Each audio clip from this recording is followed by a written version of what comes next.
sa inyong lahat. Una po ay kayo po ay malugod na naming tinatanggap, mga kapatid nating mga Katoliko, kung meron naman pong hindi Katoliko dito. Maligayang pagdating po dito sa pagbubunyag ng katotohanan. Yung pong iba, bunyag ng bunyag, di naman totoo. Ito po, sa totoo lang tayo. At sasabihin ko po sa inyo, lahat ng magsisinungaling dito, tatamaan ng kidlat. Siguro po, sasabihin nyo, nung pong nagpapamigay kami ng imbitasyon para po dito, marami pong ayaw tumanggap. Kasi sabi, ayoko ikang pumunta dyan sa Iglesia ni Cristo. Tapos nung nabasa nila si Father Richmond Dila, na naging miyembro na ng Iglesia ni Cristo yung pare. Siguro po magtataka kayo, bakit ganito ang tema ng ating pag-uusapan ngayong gabi? Ang tema na ating pag-uusapan ngayong gabi ay ang tunay na Iglesia ni Cristo, Roma 16:16. Alam niyo po, nung nakaraang Pebrero, ako po ay inanyayahan, dahil lang po hanapin ko po yung text. Inanyayahan po ako, hindi ko po alam kung ito ay ministro o manggagawa lang sa Iglesia ni Cristo. Ang pangalan niyo po ay si Ka Robert. Si Ka Robert po, inanyayahan po ako. Sabi po niya sa akin, makipagdebate daw ako sa mga ministro niya. Ngayon, di ko po alam nga kung siya ay, ano tawag dito? Ministro o kung ano man siya. Sabi ko sa kanya, hindi ako nakikipagdebate. Sabi niya, bakit? Kasi sabi ko, pag nagdebate tayo, wawasakin mo yung sasabihin ko, at wawasakin din kita. Sigurado ako doon. Ano ba ang pinakalayunin ng debate? Sabi niya, para daw malaman ang katotohanan ng mga taong nakikinig. Yan po yung sinabi sa akin ni Ka Robert. Hindi ko po alam kung siya ministro, pero sigurado ako, Iglesia ni Cristo. Sabi po niya, kaya tayo magdidebate, Mr. Nilo, ay para malaman ng mga tao yung katotohanan tungkol sa pananampalataya. Sabi ko po sa kanya, so katotohanan ng hanap nyo? Abay, oo naman, yun ang pinakamahalaga. Okay, sabi ko, meron ako sa inyong proposal para hindi na tayo magkakasakitan. Kasi kako, pag nagdebate tayo, magkakasakitan lang tayo ng loob. Ganito ako po ay nag-propose kay Ka Robert. Pupunta ako sa inyong kapilya, imbitahan mo lahat ng ministro nyo, imbitahan mo lahat ng miyembro ng Iglesia ni Cristo, sasabihin ko sa harap nyo kung bakit kami ang tunay na simbahan, ang simbahang Katolika. At pagkatapos ko magsalita, lahat ng gustong magtanong, tanungin ako. At pagkatapos nun, ikaw naman kako, papupuntahin kita sa aming simbahan, dyan sa San Vicente Ferrer Parish, magsasalita ka sa harap ng kahit kako 1,000 Katoliko, papupuntahin ko. Total naman kako, kayo, mga Iglesia ni Cristo, hinahakot yung mga Katoliko sa kapilya nyo para hindi na kayo mahirapan, pumunta yung pinakamahusay na ministro nyo sa simbahan namin at magpahayag kung ba't kayo ang tunay na simbahan. Okay ba kako yun? Sabi po ni Ka Robert, bay maganda yan. Kasi kako, katotohanan ng hanap natin, di ba? Ang alam niyo po, ginawa ko, nung sinabi niyang maganda yan, nagpaalam po ako sa obispo. Sabi ko, Bishop, iimbitahan ko yung ministro ng Iglesia ni Cristo, magsasalita sa loob ng simbahan. Sabi po na obispo, sige. Alam niyo po, hindi pumayag. Hindi pumayag kasi daw bawal sa Iglesia ni Cristo na may magsalita sa loob ng kanilang kapilya na hindi ministro. Ngayon, sabi ko sa kanya, kung katotohanan ang nais natin, dapat imbitahin niyo ako dyan at ako ay pupunta. Pero kung talagang katotohanan ang hanap nyo, itrompa niyo yung sinasabi nyo sa mga tao. At ngayong gabing ito ang pag-uusapan natin. Ang tunay na Iglesia ni Cristo. Pero mga kapatid, bago natin pag-usapan yan, kung mapapansin nyo, ang dami-dami ng miyembro ng Iglesia ni Cristo. At madalas doon, ang mga miyembro niyan, mga Katoliko. Mga Katolikong mababaw ang pangunawa sa ating pananampalataya. Pero bago tayo pumunta dyan, ang tanong natin ngayon ay, bakit ba paniwalang-paniwala ang mga miyembro ng Iglesia ni Cristo kay Felix Manalo, kay Iranio Manalo, at ngayon kay Eduardo Manalo. Tinanong ko po yung aking tiyahin. Meron pong ngayon tiyahin, kapatid ng tatay ko, lahat sila Iglesia ni Cristo. Sabi ko, bakit baka ako paniwala kayo dyan sa mga Manalo? Alam niyo ba sabi sa akin? Ba't hindi kami maniniwala, yan ang sugo. Ano? Yan ang sugo sa huling panahon. Yan ang anghel na itinalaga ng Diyos para ibangon na muli ang tunay na Iglesia ni Cristo. Sa makapid, lahat po ng miyembro na Iglesia ni Cristo, mga ministro, naniniwala na si Felix Manalo ang sugo. Ano? Kaya nga, bago natin himay-himayin ang banal na kasulatan, meron muna tayong dapat malaman. Ano yon? Ito, ang tamang paraan ng pagsusuri at pagpapaliwanag ng banal na kasulatan base sa pamantayang inilahad ng mga dalubhasa ng sa banal na kasulatan sa buong mundo. Bakit po kailangan yan? Alam niyo mga kapatid, ang Bible, yan ay salita ng Diyos. Lahat ng pastor, ministro, pare, lahat ng nagtatayo ng sekta naniniwala, yan ay salita ng Diyos. Hindi natin yan tinututulan at hindi natin yan sinasalungat. Pero, kahit yan ay salita ng Diyos, hindi mo pwedeng tratuhin yan na para kang bumabasa ng social studies na libro. Hindi mo pwedeng tratuhin yan na para kang nagbabasa ng mathbook o kaya ng teleserye o telenovela. Itong aklat na ito, kahit yan ay salita ng Diyos, kapag hindi mo pinag-aralang mabuti, mapupunta ka sa impyerno. At marami ng taong napunta sa impyerno dahil sa maling pagpapaliwanag ng salita ng Diyos. Pag po sinabi kong mga dalubhasa, sino ba yon? Ayan. O yung mga Katoliko at hindi Katoliko, kung hindi nyo po kilala yung mga taong nakasulat ang pangalan dyan, hindi po yan mga Katoliko lahat. Iba-iba po yan. May Katoliko, may Anglican, may Protestante. Pero lahat ng yan, kilala sa buong mundo bilang mahusay at dalubhasa sa banal na kasulatan. O, yung mga, lalo ni mga Iglesia ni Cristo dito, baka hindi nyo kilala to. Baka kilala nyo lang ng mga tagapagpaliwanag ng salita ng Diyos yung mga ministro nyo. Tanungin nyo yung mga ministro nyo, sino po baka mo itong mga tao na to? Picturean nyo kung gusto nyo pa. Itong mga tao na to ang sinasabi kong mga dalubhasa. Hindi ako. Ito. Okay. Next slide. Kapag binasa mo ang banal na kasulatan, 3 katanungan ang dapat mo munang sagutin. Dahil sa loob ng Biblia, marami aklat yan. Mula Genesis hanggang Apokalipsis o Pahayag, mayroong 73 aklat na pinagsama-sama para maging banal na kasulatan o tinatawag na Biblia. 3 katanungan muna bago ka magbasa. Ano yon? Una, sino ang nagsulat ng aklat? Halimbawa, ang sulat San Pablo Apostol sa mga taga-Roma, si San Pablo ang nagsulat niyan. Ano ang layunin ng nagsulat ng aklat? Pangatlo, ano ang sitwasyon ng lipunan nung panahon na yon na isinusulat yung aklat? Tanong, yung mga Iglesia ni Cristo naririto, sinasabi ba sa inyo ng ministro niyan? Sasagutin ko na kayo, hindi. Bakit? Nag-uusap kami ng aking mga kamag-anak Ano gagawin? Lahat ng mga nagpapatawag ng pagpapamahayag, babanatan kagad ng talata. Babanatan ng talata, pero hindi ipapaliwanag kung bakit sinulat yung talata na yon. Hindi ipapaliwanag kung sino ang nagsulat ng talata na yon. Hindi ipapaliwanag kung ano ang layunin kung bakit sinulat yon.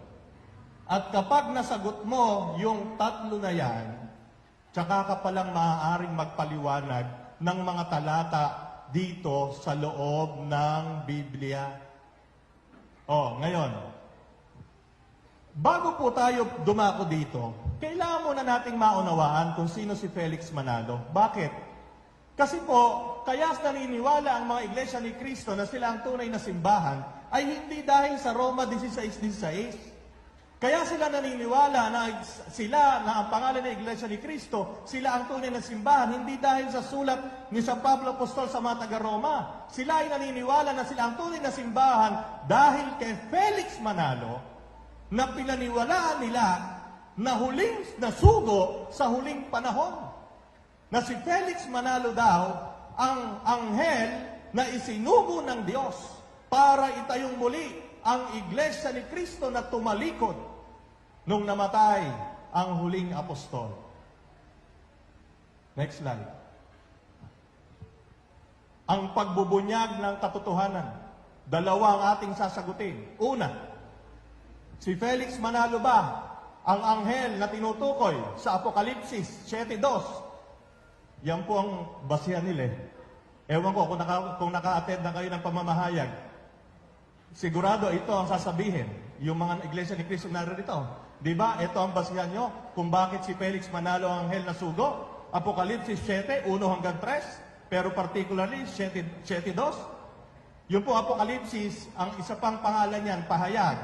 Meron pong Biblia, tinatawag yan ang pagbubunyag. Pero sa lumang Tagalog, Apokalipsis ang tawag. Okay. Yan yung una nating ibubunyag. Si Felix Manalo ba ang anghel na tinutukoy sa Apokalipsis? Napakahalaga po niyan. Kasi pag nakita natin kung sino ang tinutukoy dyan, wala nang kwenta yung INC 1914. Dahil malalaman nyo na kung sino talaga ang tinutukoy sa Roma 16:16. At pangalawang ibubunyag natin, ang INC 1914 ba, Iglesia ni Cristo 1914, na itinatag ni Felix Manalo, sila ba ang tinutukoy ni San Pablo Apostol sa kanyang sulat sa mga taga-Roma? Roma 16:16. Yan pong dalawa na yan ang ibubunyag ko sa inyo. Sabi ko nga po kanina, pag ako tinamaan ng kidlat dito, nagsisinungaling ako. Pero pag may nagtanong dito, tinamaan ng kidlat, yung pinanggalingan nyo, sinungaling. Okay, ang pagbubunyag ng katotohanan. Una, tanong, si Felix Manalo ba ang anghel na tinutukoy sa Apokalipsis? Sino ba si Felix Manalo? Baka hindi nyo pakilala. Papakilala ko muna sa inyo. Si Felix Manalo, taga-Taguig yan. Ipinanganak noong May 10, 1886. Tatay niyan, si Mariano Isagun. Nanay niyan, si Bonifacia Manalo. Ang tunay na pangalan ni Felix Manalo Isagun. Ang tunay na apelido niyan, kung kukunin yung apelido ng tatay, Isagun. Tapos, nagpalit ng pangalan. Tinanggal niya yung apelido ng tatay niya, ang ginawa niya apelido, yung apelido ng nanay niya. Ngayon, tanong, bakit? Hindi natin alam. Maaari tayong magkuro-kuro, pero hindi ko sasabihin kung bakit, kasi hindi ko alam. Kayo ba, o kayo, pag tinanggal niyo yung apelido ng tatay niyo, papatayin kayo ng tatay niyo, sigurado. Baka gulpihin kayo ng gulpihin. Pero bakit na tinanggal? Hindi ko po alam. Pero sa pangalan mismo, maganda ang naging kahulugan. Nung tinanggal niya Isagun, naging maganda yung kahulugan ng pangalan. Felix, masaya. Manalo, matagumpay. Masayang tagumpay. Masayang tagumpay ang kakamti natin tuwing Huwebes at Linggo. Ha? Okay. Sino ba si Felix Manalo? Nung panahon siya pinanganak, noong 1886, 100% ang mga Pilipino katoliko, kaya wala siyang choice. Katoliko siya. Kaya lang yung tsuhin niya, masungit na pare. Hanggang ngayon naman, may masungit pa rin pare. Buti na lang, mabait ako. Ayun. Ako pinakamabait. Okay. Dahil nakita niya na yung mga pari nung araw, at inabutan siguro yun ni Kuya Lito, na kung yung pari nung araw, pag sinabing luhod, luluhod. Pag sinabing magdasal, magdadasal. Pag sinabing kakikilos, diktador. Ayaw ni Felix Manalo yon. Dumating ang mga Amerikano, nung natalo yung mga Espanyol. Dumating sila, mga protestante, naging metodista si Felix Manalo. Hindi siya nakontento, naging Presbyterian. Hindi pa rin siya nakontento, Christian Mission Evangelist. Naging Seventh-day Adventist minister. Kaya po yung mga kapitbahay natin dito, Metodista, Sabadista, galing si Felix Manalo dyan natin. At pagkatapos niyang maging Seventh-day Adventist, litong-lito siya, nawalan siya ng pananampalataya sa Diyos. Sino po nagsabi nun? Hindi po ako, siya mismo nagsabi. Ano? Saan matatagpuan yun? Baka nakapagtabi kayo ng Philippine Free Press. February 11, 1950. Sino ba nagbabasa ng Free Press dito noong 1950? Ayan, meron pang pahina, page 2. Baka naman sabihin niyo, iniimbento ko lang na nawalan siya ng pananampalataya. Okay. Ayan po, page 2. Next slide. Ngayon, nakita na natin kung sino si Felix Manalo sa maiksing pagpapahayag. Siya ba ang anghel na tinutukoy sa Apokalipsis o pahayag? 7:2. Okay. Basahin natin Apokalipsis. Apokalipsis 7:1. Pagkatapos nito, may nakita kong 4 na anghel na nakatayo sa 4 na sulok ng daigdig. Pinipigil nila ang 4 na hangin upang huwag umihit sa lupa, sa dagat o sa alinmang punong kahoy. At nakita kong umaakyat sa gawing silangan ang isa pang anghel. Taglay ang pangtatak ng Diyos na buhay. Sumigaw siya sa 4 na anghel na binigyan ng kapangyarihang maminsala sa lupa at sa dagat. Huwag muna niyong pinsalain ang lupa, ang dagat o mga punong kahoy hanggat hindi pa namin nalalagyan ng tatak sa noo ang mga lingkod ng ating Diyos. Naunawaan niyo ba yung Apokalipsis? Hindi niyo maunawaan yan. Bakit? Sa lahat ng libro, sa bagong tipan, ang Apokalipsis ang mahirap unawain. At si Felix Manalo, tuso. Tuso si Felix Manalo. Bakit tuso? Ang kinuha niyang talata sa bagong tipan ay yung talata at kapitulo na galing sa isang aklat na mahirap ipaliwanag. Ang aklat ng Apokalipsis. At dyan sa aklat na yan, kinuha niya ang kanyang karapatan na magpaliwanag at magpahayag ng salita ng Diyos. Ngayon, yung mga susunod pong paliwanag, ito yung paliwanag ni Felix Manalo hanggang 1960. Ulitin ko po, yung mga susunod nating babasahin after nyan, yan yung paliwanag ni Felix Manalo hanggang 1960. Bakit ko po nilalagay sa konteksto? Kasi po, ngayon, iba na yung paliwanag. Iba na yung paliwanag ng mga ministro. Bakit ko alam? Kasi nung nabasa ko yung paliwanag ni Felix Manalo at nakakwentuhan ko yung pinsang buo kong Iglesia ni Cristo, iba na paliwanag nila. At palagay ko, mamaya may magtatanong. Sasabihin, hindi na ganon. Pero ito po ang paliwanag ni Felix Manalo. At lalaban po ako ng putulan, kahit anong papuputol ko. Pag napatunayan yung hindi ito, yung paliwanag niya, hanggang 1960. Simula 1914 hanggang 1960, ito ang paliwanag ni Felix Manalo sa Apokalipsis 7:1 hanggang 3. Next slide. Ay, longkat. Pagkatapos ito, may nakita kong 4 na anghel na nakatayo sa 4 na sulok ng daigdig. Pinipigil nila ang 4 na hangin upang huwag umihip sa lupa, sa dagat o sa alinmang punong kahoy. 7:1. Unahin muna natin yung entrada. Sige, next slide. Pagkatapos nito, ano ibig sabihin? Sabi ni Felix Manalo, ang kaganapan ng propesiya ay mangyayari lamang kapag nangyari na ito. Ang mga ito ay mga kaganapan ng pang-anim na selyo, pang-anim sa 7 selyo sa mga panahon na nahahati mula sa pag-akyat ni Kristo sa langit hanggang sa muli niyang pagbabalik. Ang mga pangyayaring ito ay isinilarawan sa Apokalipsis 12 hanggang 3. Si Felix Manalo po nagsasalita, hindi po sa akin yan. So yun daw, entrada ng Apokalipsis 7:1, pagkatapos nito, ang kaganapan ng propesiya ay mangyayari lamang kapag nangyari na. Ano ba ibig sabihin nito? Sabi ni Felix Manalo, pagkatapos nito, idinugtong niya sa Apokalipsis 6:12, 13. Basa, sabi doon. Ibig sabihin, babasahin ko. 6. Yun po ang cue. Pahingin nga flashlight. Padilim. Okay, ito po ang Apokalipsis 12:13. Na sinabi ni Felix Manalo, mga kaganapan ng propesiya ay dapat mangyari sa pagitan ng pag-akyat ng ating Panginoon Kristo hanggang sa muli niyang pagbabalik. Yun yung time frame. Ano sabi dito? 6:12 hanggang 13. Nang alisin ng kordero ang pang-anim na selyo, lumindol ng malakas. Ang araw ay nagdilim, na kasing itim ng damit panluksa, at ang buwan ay naging kasing pula ng dugo. Nalaglag mula sa langit ang mga bituin na parang mga bubot na bunga ng igos kapag hinahampas ng malakas na hangin. Ito pong pagsasalarawan na ito, may lindol, tapos nagdilim, yung buwan naging kasimpulan ng dugo, nalaglag ang mga bituin sa langit. Ito ang paliwanag ni Felix Manalo. Una niyang paliwanag. Ano ba yung lindol na sinasabi sa Apokalipsis 6, 12, 13? Yan. Yung lindol daw sa noong November 1, 1755, 40,000 namatay. Saan natatagpuan? Ayun.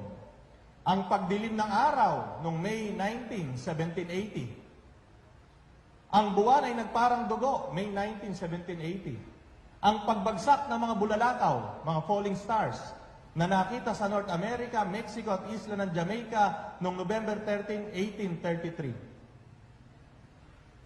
So, balik tayo. So, nakita nyo po, yan yung mga paliwanag ni Felix Manalo na magaganap para maisaktuparan yung Apokalipsis 7:1. Next. Sumunod doon, may nakita akong 4 na anghel na nakatayo sa 4 na sulok ng daigdig. Pinipigil nila ang 4 na hangin upang huwag umihip sa lupa o sa dagat o sa alinmang punong kahoy. Ano ang paliwanag ni Felix dyan? Okay. Yung hangin daw, yung digmaan. Si Felix ang nagpapaliwanag, hindi ako. Yung 4 na hangin, 4 na sulok ng daigdig kung saan nagsimula ang digmaan. At yung daw digmaan na yon ay yung World War I na nagsimula noong 1914 hanggang 1918. Okay. 4 na anghel. Ito ang paliwanag ni Felix Manalo. Yung 4 na anghel daw na nasa Apokalipsis 7, 1 hanggang 3, ito yon, yung 4 na tao daw. Sino yung mga tao na yan? Si Lloyd George, Prime Minister ng United Kingdom, si Clemenceau, President ng France, si Orlando, Premier ng Italy, at si Woodrow Wilson, Presidente ng USA. Yan yung mga binabanggit na paliwanag ni Felix Manalo nung panahon na yon ng 1914. Okay, next. 4 na anghel, pinipigil ang 4 na hangin. Sabi ni Felix Manalo, yung 4 na taong nabanggit, sila ang gumawa ng Treaty of Peace para matapos ang digmaan. Kasi nga, di ba, yung hangin para kay Felix ay digmaan.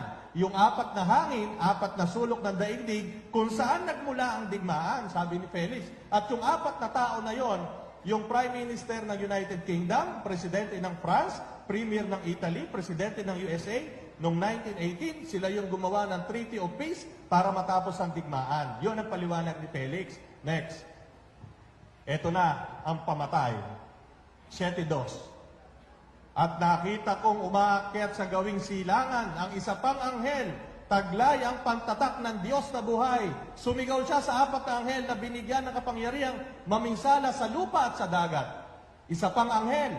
So may 4 na anghel, di ba? Hawak-hawak yung mga hangin, pinipigil. Meron pang dumating, isa pang anghel. Ano ba yung anghel na yon? Sabi ni Felix, yung anghel daw na yon ay isang sugo na binigyan ng gawain para maging lingkod ng Diyos. At yan ay kanya pang pinatibay sa pagbasa niya ng Apokalipsis 1:6, 1:16, 2:1 at Daniel 12:3. Itong isa pang anghel na ito ay hindi spiritual, sabi ni Felix Manalo. Hindi ito spiritual na anghel na nasa isip natin. Ang anghel na ito ay tao na isinugo para ipahayag ang salita ng Diyos. Yan ang sinasabi ni Felix Manalo nung nangangaral siya. Okay.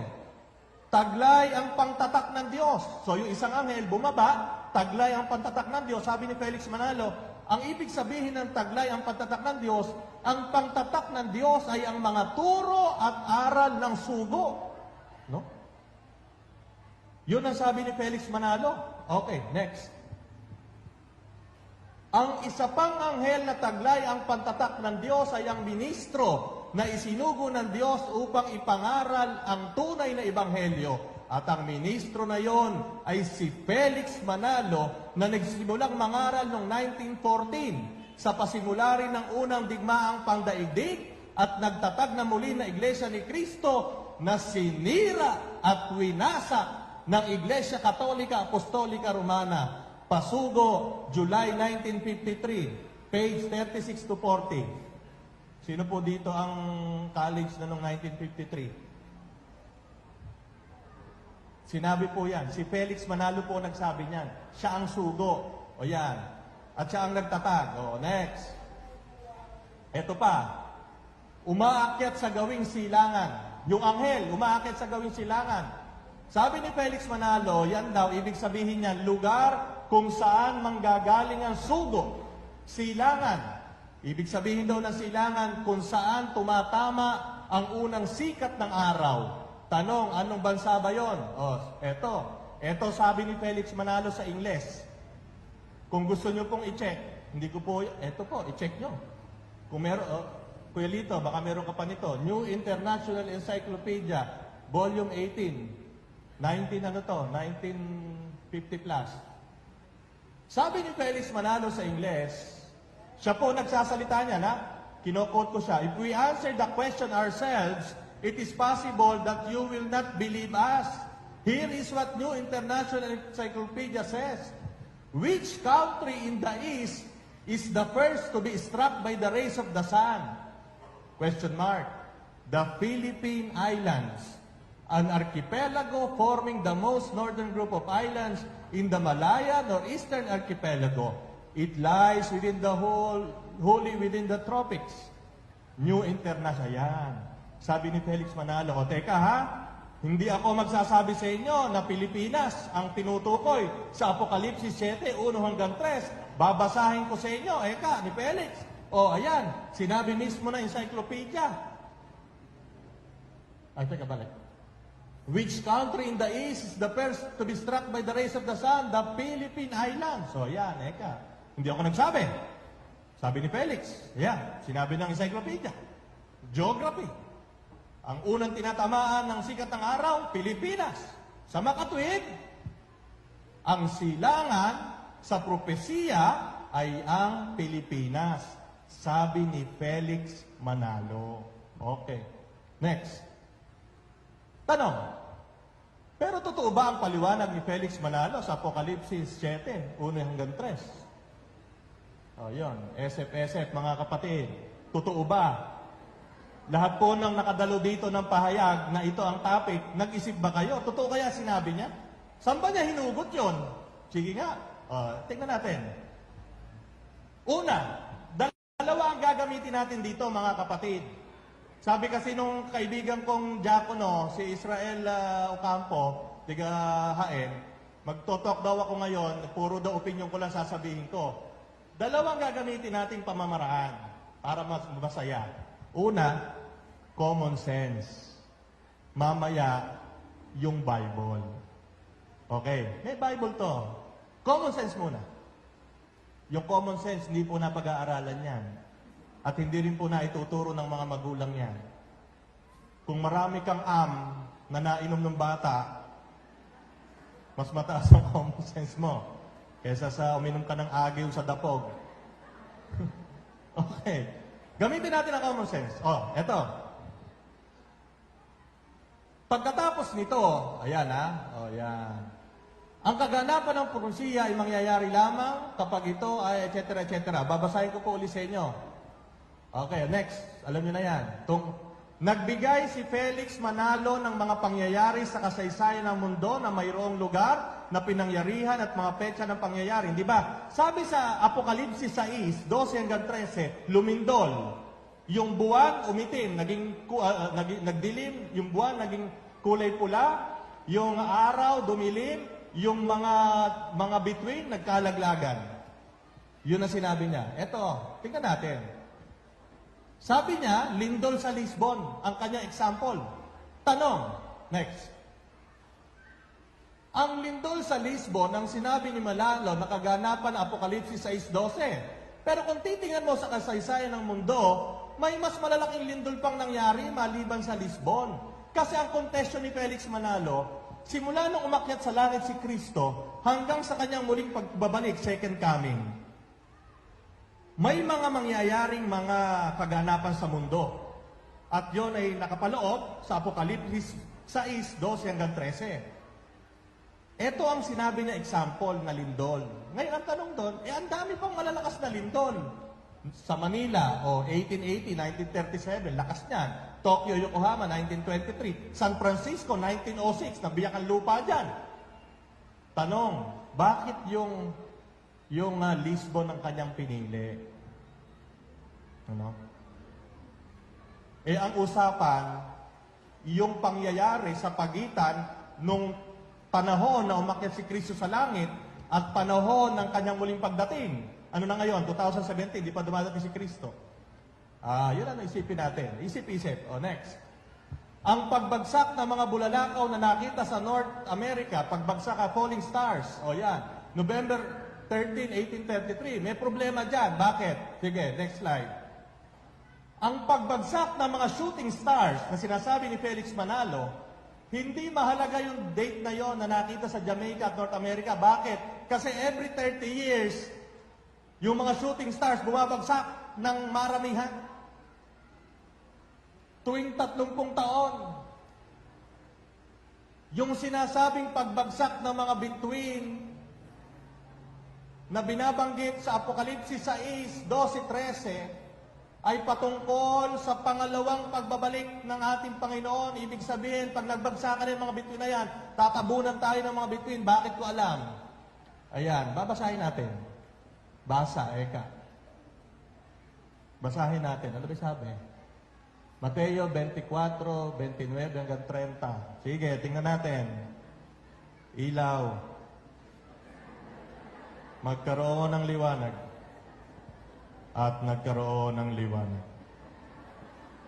Ano yan? Mateo, yung mga kapatid natin dito, ilista nyo na kung gusto nyo magtanong mamaya.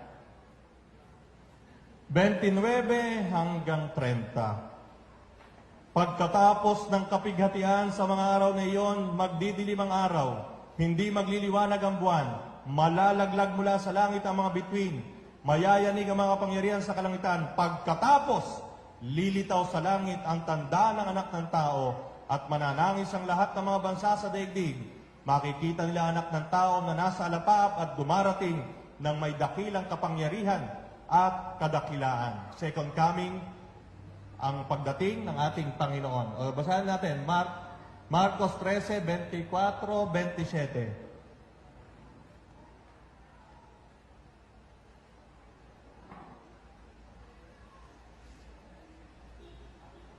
Subalit sa mga araw na iyon, pagkatapos ng kapighatiang iyon, magdidilim ang araw, hindi magliliwanag ang buwan, malalaglag mula sa langit ang mga bituin, at magugulo ang kapangyarihan sa kalawakan. Pagkatapos, makikita nila anak ng tao na nasa ulap, may dakilang kapangyarihan at karangalan. Kapag binasa niyo po yan, yung sinasabi sa Apokalipsis 6, 12 hanggang 13, ay hindi yung sinabi ni Manalo na nasaksihan ang pagbagsak ng bulalakaw sa North America, sa Jamaica, sapagkat ang pagbagsak ng mga bituin na sinasabi dyan ay yung pangalawang pagbabalik at paghuhukom ng ating Panginoon. Next. Kung itutuloy ni Manalo ang pagbasa sa Apokalipsis 6, 12, 13 hanggang 14, 17, patay na siya. Patay si Felix Manalo, pero hindi niya tinuloy. Yung mga kapatid natin, Iglesia ni Cristo dito, di ba? Natapos lang si Felix Manalo sa 6, 12, 13, pero hindi niya babasahin yung 14 hanggang 17. Bakit? Ano nakapaloob doon? Basa. Babasa pala ako. Dito ba? Babasa. Wala pala doon. Babasa ulit. Yung kasi ang cue, pag may basa, dito kukunin. Liwanag. Mabuhay tayo sa liwanag. Ano ba yon? 6, 12. Okay. 14 na. Ito po ang kasunod ng 12-13. Matapos malaglag yung mga bituin, sabi sa 14 hanggang 17, naglaho ang langit na parang kasulatang inirolyo at nawala sa kanilang dating kinalalagyan ang mga bundok at mga isla. Nagtago sa mga yungin na bato ang mga hari sa lupa, ang mga gobernador, mga pinuno na hukbo, mayayaman, makapangyarihan at lahat ng tao, alipin man o malaya. At sinabi nila sa mga bundok at sa mga bato, tabunan ninyo kami at ikubli nyo kami sa mukha ng nakaupo sa trono at sa puot ng kordero, sapagkat dumating na ang kakilakilabot na araw ng pagbubuhos ng kanilang puot at sino ang makakatagal sa harap nito. Napakinggan nyo po ba? Kung idiniretso ni Manalo yung kanyang paliwanag, pagkatapos niyang basahin yung naganap na lindol, pagdidilim, pagbagsak ng mga bituin, kung diniretso na yon, lalo silang mapipiste. Bakit? Sapagkat kapag binasa mo ang 14:17, hindi ko alam kung saan siya kukuha ng mga pangyayari dito sa lupa na nagganap na kung saan nangapiste ang lahat ng tao at tinabunan ng bundok. Oh. Chap-chap kasi. Chap-chap boy si Manalo. Chap-chap. Okay. Next. Ito po yun. Naglaho ang langit na parang kasulatang inirolyo at nawala sa dati nilang kilalagay ang mga bundok. Next. Nagtago sa mga yungib ang lahat ng tao. Next. Sinabi nila sa mga bundok, tabunan nyo kami, kublin nyo kami. Bakit? Ba't sila nagpapatabon? Kasi darating na ang kordero. Bakit? Ano mangyayari? Next. Pagbubuhos ng puot at sino ang makakatagal sa harap nito? Second coming. Ano? Second coming yan. Okay, next. Ipinapakita ng mga talatang ito na wala sa konteksto si Manalo sa pagpapaliwanag niya ng Apokalipsis 6:12-13 at mali ang pagpapaliwanag niya ng Apokalipsis 6:12-13 sa kabuuan ng Apokalipsis 6:12-17. Out of context si Manalo. Ang ipinapaliwanag lang niya sa mga miyembro niya at sa mga naloloko niya yung gusto niyang paliwanag. Ano? Ngayon, alam niyo po yung mga kaibigan ng Iglesia ni Cristo, palagi sinasabi, maging mapanuri kayo mga Katoliko. Sa totoo lang po, sila naman ang di nagiging mapanuri. Oh, next. 4 na hangin. Sabi ni Manalo, ito raw ay sumisimbolo sa World War I na dulot ng pagkawasak sa tao. Paano naman yung World War II na mas matindi ang pagkawasak na nagawa nito sa mundo? Ano? Bakit? Ang hirap kasi, nung pinapaliwanag ito ni Manalo, wala pang World War II. Akala niya, yung World War I ang pinakamatinding gyera na mangyayari sa balat ng lupa. Abay, kung tutuusin mo, milyon-milyon ang namatay na mas marami kaysa World War I. Pero ito sabihin ko sa inyo, then nagkaroon na ng World War II. Patay ngayon si Manalo kasi sabi niya World War I eh. May paliwanag na sila dyan. Nakakuha na sila ng talata sa Biblia para i-justify si Felix Manalo. Naisip na nung anak kung ano ang paliwanag dyan. At hindi ko sasabihin sa inyo kasi kung may Iglesia ni Cristo dito, magtatanong sigurado yan. Dahil may paliwanag na sila dyan. Kaya sinasabi ko sa inyo, ang pinapaliwanag ko sa inyo ay paliwanag ni Felix Manalo hanggang 1960. Panlilinlang na naman. Bakit? Wala naman talaga nakakaalam eh. Malay mo, magkaroon pang World War III. At yung World War III, tumapos sa lahat. O di yung World War III sinasabi, sa Apokalipsis, hindi yung World War I ni Felix Manalo. O next. 4 na anghel. Sabi ni Felix Manalo, si Lloyd George ng United Kingdom, si Clemenceau ng France, si Orlando ng Italy, at si Woodrow Wilson. 4 na anghel, anghel daw. Paano magiging anghel si Clemenceau? Wala namang relihiyon yan. Hindi nga binyagan yan eh. Kapag sinabi kong hindi binyagan, hindi Katoliko, hindi Protestante, hindi kahit ano, walang relihiyon. Si Clemenceau, presidente ng France. Si Orlando, premier ng Italy. Abay, lahat ng klase ng relihiyon, kinamumuhian yan. Unless na yung ibig sabihin ni Manalo ng 4 na anghel 4 na anghel na demonyo. Ano? Paano sila naturingan ng anghel kung ganon? Common sense. Next. Silangan. Sabi ni Manalo, yung silangan ay Pilipinas. Pinatunayan ito dahil sa sinabi niya. Ulitin natin yung sinabi niya. Next. Ayan. Mga kapatid. Tingnan niyong mabuti ha. Tingnan niyo yung mabuti ng pagkakasabi ni Manalo. Ito, lumabas sa kanya ito sa bibig niya. Meron akong patotoo dyan. Andito. Pag tinanong ako, meron ako ditong reference. Tingnan niyo mabuti kung paano niya sinabi. Which country in the east is the first to be struck by the rays of the sun? The Philippine Island. Next.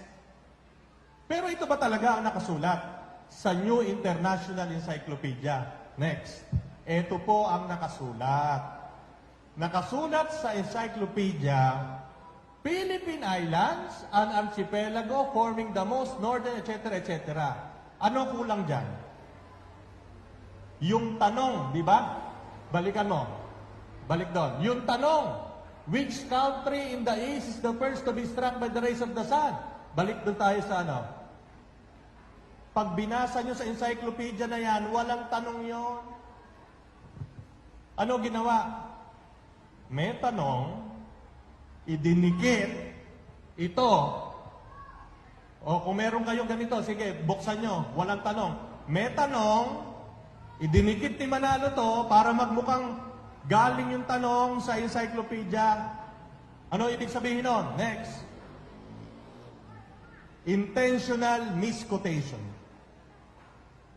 Saan ba makikita yan? Eto.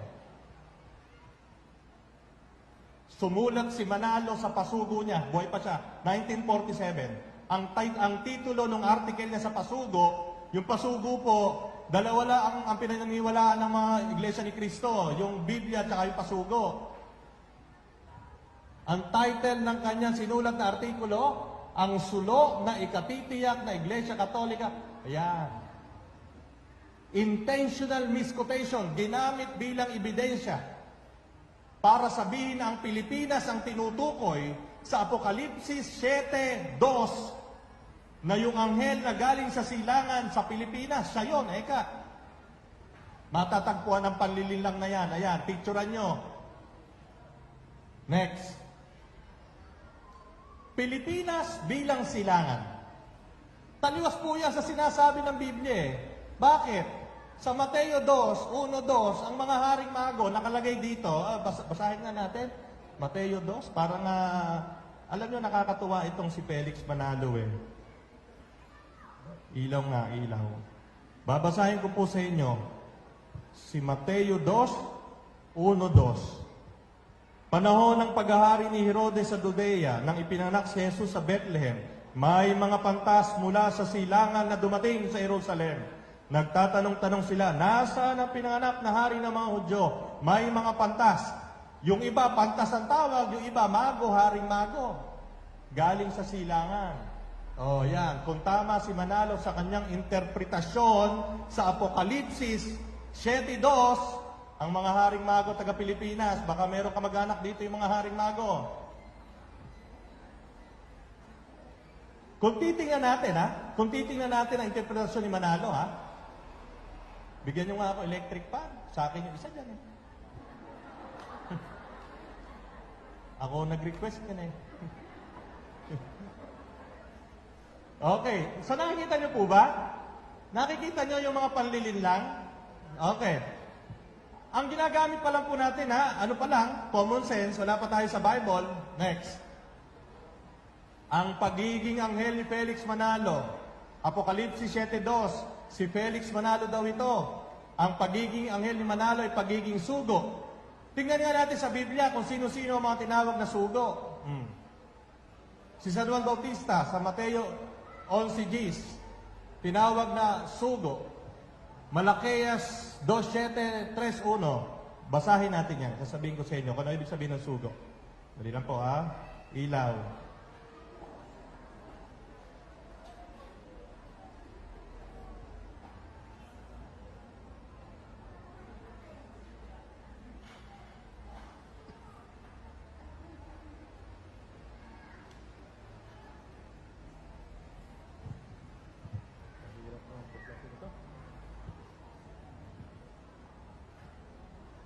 Malakias 2:7.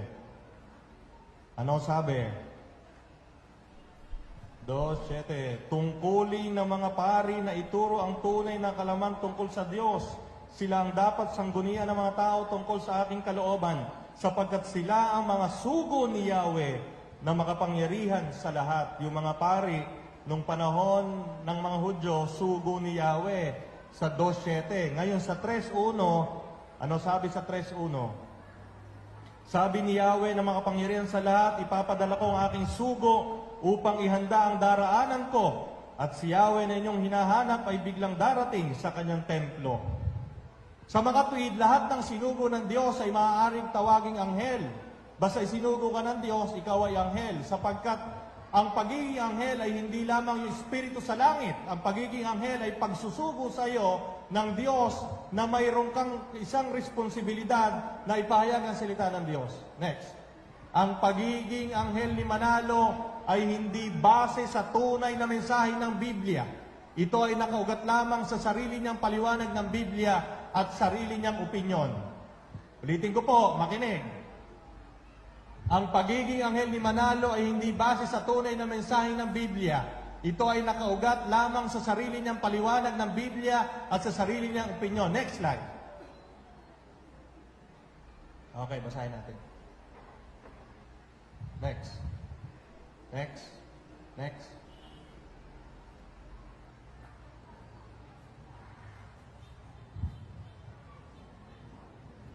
Yan naman yan. Sabi ni Manalo, ang anghel sa Apokalipsis 7:2. Pero tumigil na siya ng pagbasa at pagpapaliwanag sa Apokalipsis 7:3. Ano po ba yung Apokalipsis 7:4? Kasi po si Manalo, Felix Manalo, nakapokus siya sa 7, 1 hanggang 3, pero hindi niya babasahin yung 7:4. Bakit? Ano ba yung 7:4? Tingnan nga natin, Apokalipsis 7:4.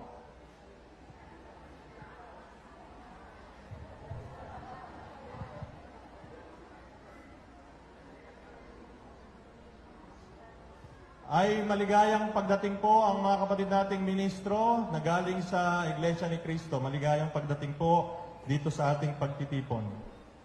7:4. Ano po ba nakasulat sa Apokalipsis 7:4? At narinig ko ang bilang ng mga tinatakan, 144,000 buhat sa 12 lipi ng Israel, tigla 12,000 mula sa bawat lipi. Bilang ng tinatakan. Okay. So sa 7:4 po, tinatakan ang lipi ng Israel. Sa 5 hanggang 8, tigla 12,000 mula sa bawat lipi ng Israel. Ngayon ang tanong po doon, sa Apokalipsis 7, 1 hanggang 3, sinasabi ni Felix Manalo na siya yon. Sa Apokalipsis 7:4, sinasabi doon na yung anghel na yon tinatakan ang lipi ng Israel. Okay? So ngayon po, tingnan natin yung flow, yung way ng argument ni Felix Manalo. Next. Gusto ko pong basahin sa inyo yung unang kopya ng Article of Incorporation noong 1914 na isinumite ni Felix Manalo sa SEC. At dito po makikita na noong 1914, wala siyang balak ipahayag ang Ebanghelyo sa labas ng Pilipinas. Okay. Babasahin ko po sa inyo. Ito po ay nakasulat sa salitang Espanyol. Kaya po pinatranslate ko. Ano? Sandali lang po ha. Hindi po ako masyadong mahusay mag-Espanyol eh. Okay. Ano po sabi dito sa Article of Incorporation ng 1914? Babasahin ko po sa inyo sa Espanyol. Baka po nakakaintindi ba sa inyo ng Espanyol. Sabi dito, que los fines para los cuales se ha formada la sociedad no era otra más que para propagar las doctrinas y sabias enseñanzas del Evangelio de Cristo en todo el arquipélago filipino, y como tal su existencia dependera de la caridad pública. Sa English po, ang sabi po nung nag-translate, doon po sa Article of Incorporation ng 1914 ni Felix Manalo, that the ends for which it has formed the society was no other than to propagate the doctrines and the teachings you did not know from the gospel of Christ in all the Philippine archipelago, and as such, its existence will depend from the public charity. Nung pong isinitinayo ni Felix Manalo ang Iglesia ni Cristo noong 1914 at isinumiti niya ang Article of Incorporation, ang nasa isip lang po niya at nung miyembro nung Board of Trustees, ipopropagate lang daw yung gospel ni Jesus Christ na hindi niyo pa nalalaman dito sa Pilipinas. Ano? Pero sa Apokalipsis 7:4, ang sabi doon, yung anghel tatatakan yung lipi ni Israel. Tanong, kailan sinabi ni Felix Manalo na ang Iglesia ni Cristo 1914, na itinatag niya noong 1914, ay magpapahayag ng salita ng Diyos, maliban sa Pilipinas, ilalabas sila? Noong 1948. Noong 1948, inamyendahan nila ang kanilang Article of Incorporation. Nag-meeting ang mga sanggunian o tinatawag ng Board of Trustees. Inamendahan noong 1948. Ano sabi?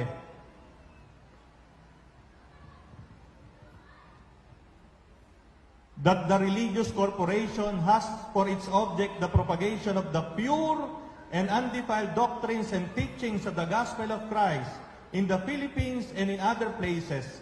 Ayon, nalagyan na. Undefiled doctrines and teachings of the gospel of Christ in the Philippines and in other places, which may be reached by her ministers and members to bring man to the service of God.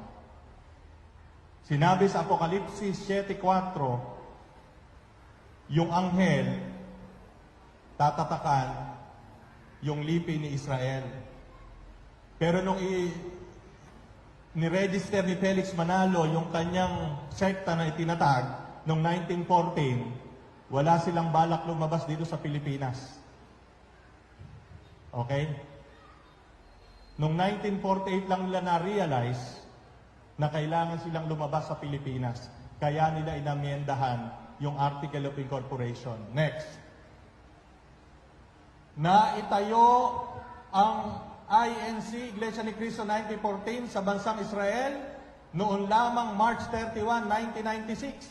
Samantalang ang sabi sa Apokalipsis 7:4, yung anghel tatatakan. Ibig sabihin, pag lumabas yung anghel na yon, dapat tatakan mo na. Unahin mo yung lipi na Israel. Ano? Hindi ko na po babasahin. Binasa ko na kanina 7:4, narinig nyo naman. Next. Sa Apokalipsis 7:1-3, ang apat na anghel ay mas naunang lumitaw kaysa sa isa pang anghel. Pero sa kasaysayan ng mundo, si Manalo ay nangangaral na noong 1914. Sinabi niya na siya yung anghel, di ba? Yung huling anghel na lumabas sa Apokalipsis 1:3. Pero sina George, Orlando at Clemenceau, ito si George, ang Prime Minister ng United Kingdom, si Orlando ang Premier ng Italy, at si Clemenceau ang Presidente ng France. Naging pinuno lang yan, nabasa nila noong 1916. Sino ba naunang anghel na lumabas? Sabi ni Felix Manalo, yung apat na anghel, di ba? Sino ba siya doon? Yung huling anghel. Di ba? Next. Dispalinghado ang paliwanag ni Felix Manalo pagdating sa Biblia. Kung ang kanyang karapatang mangaral ay dahil siya ang anghel na sugo ng Diyos, dapat 1914 pa lamang, sinabi na niya na siya ang sugo. No? Kung talagang kumbinsido siya na siya ang tinutukoy sa Apokalipsis 7:1-3, dapat 1914 pa lamang, nung nagsimula na siyang mangaral, dapat sinabi na niya, ako ang sugo. Kailan ba niya sinabi siya ang sugo? Next. Ang pagiging anghel ni Manalo at sugo ay inimbento niya para lukuhin at linlangin ang mga Katoliko na mababaw ang pagkakaunawa sa pananampalatayang Katoliko. Next. Itanong niyo sa akin, bakit, Father? Lakasan niyo, bakit, Father? Next. Sabihin ko sa inyo kung bakit. Sapagkat nung nag-umpisang mangaral si Manalo noong 1914, wala siyang binabanggit na siya ang anghel o sugo. Ano? Sa Apokalipsis 7-3. O yung mga kapatid nating ministro na nandito, mamaya po sabihin niyo sa akin kung mali yung sinasabi ko, ha? Balik. Noong 1914, nung nag-umpisang mangaral si Manalo, wala siyang sinasabi na siya ang anghel at sugo sa Apokalipsis 7-3. Next. Subalit, pagkatapos ng kumuha ng refresher course sa Sacred Scripture sa Amerika noong 1922, 8 taon na siyang nangangaral po niya, na? doon niya naisip na siya yung anghel sa Apokalipsis 7 hanggang 3.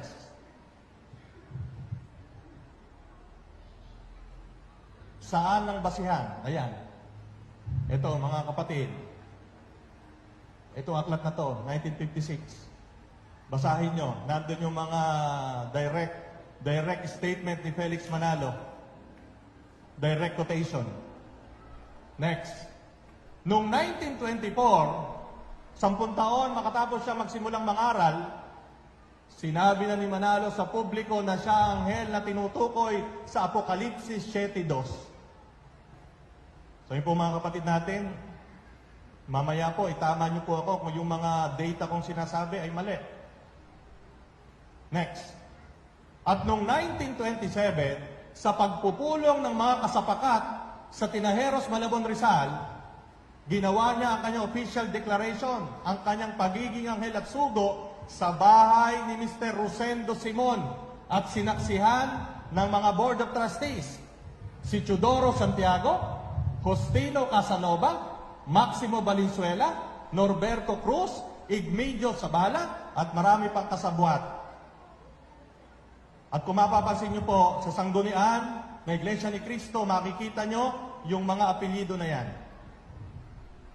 Next. Apokalipsis 7:2.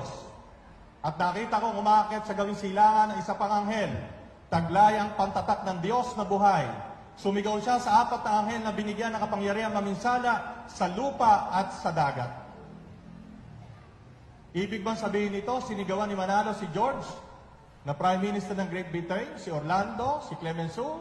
Paano niya sila masisigawan? Nasa Pilipinas siya.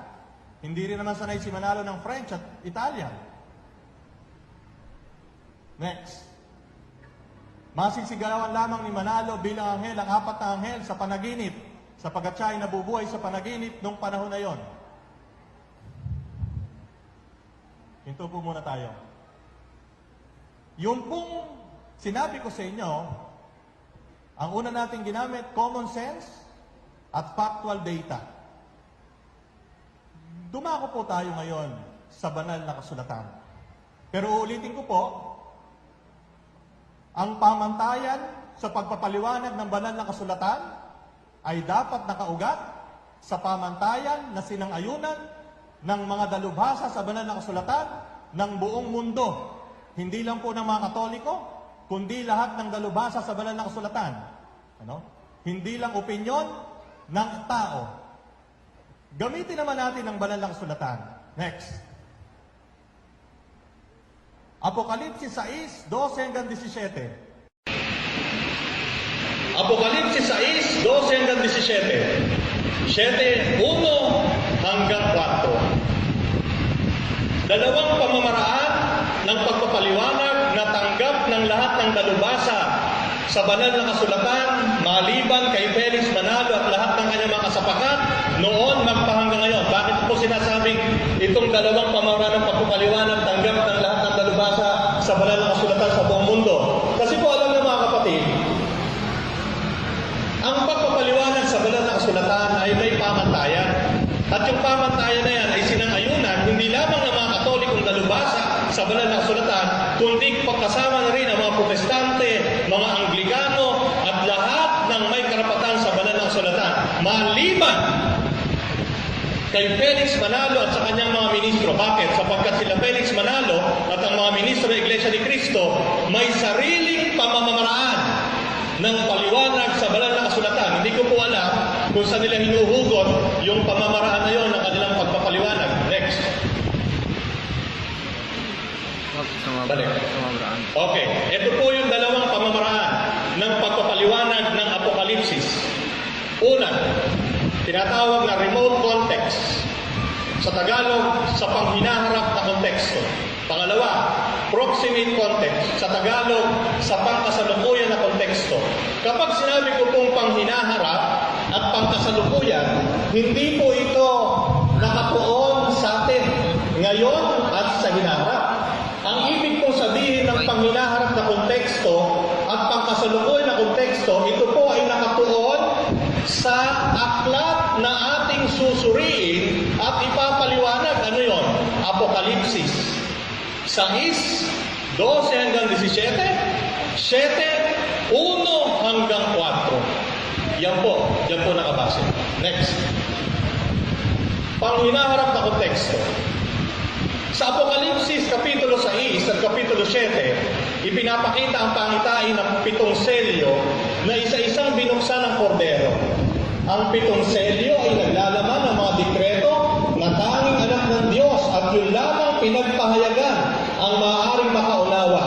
Ang pagpapatupad ng mga dekretong ito ay mababasa sa Apokalipsis 8:2 hanggang 9:18.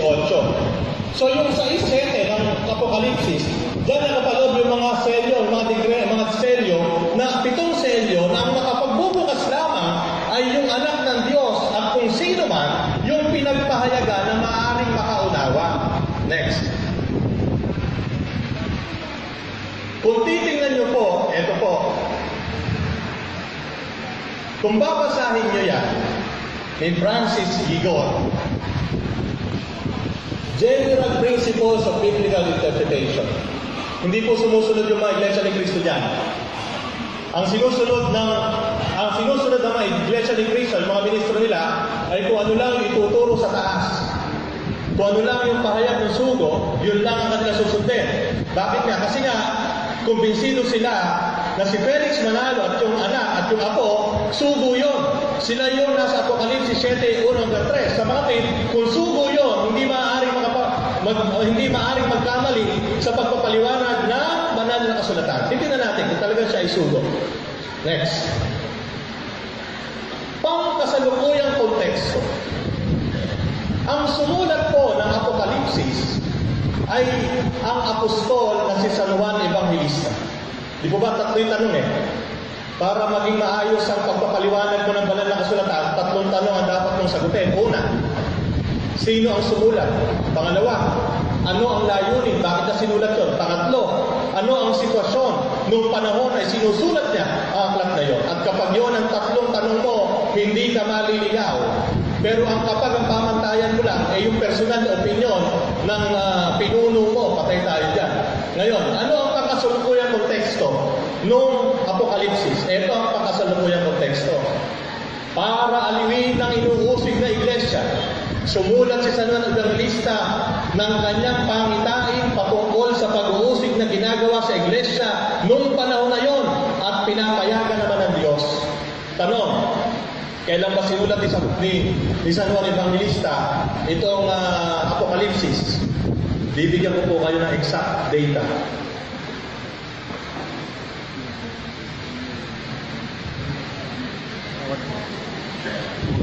Ang aklat ng Apokalipsis ay sinulat ni San Juan Bautista noong taong 94 to 96 AD.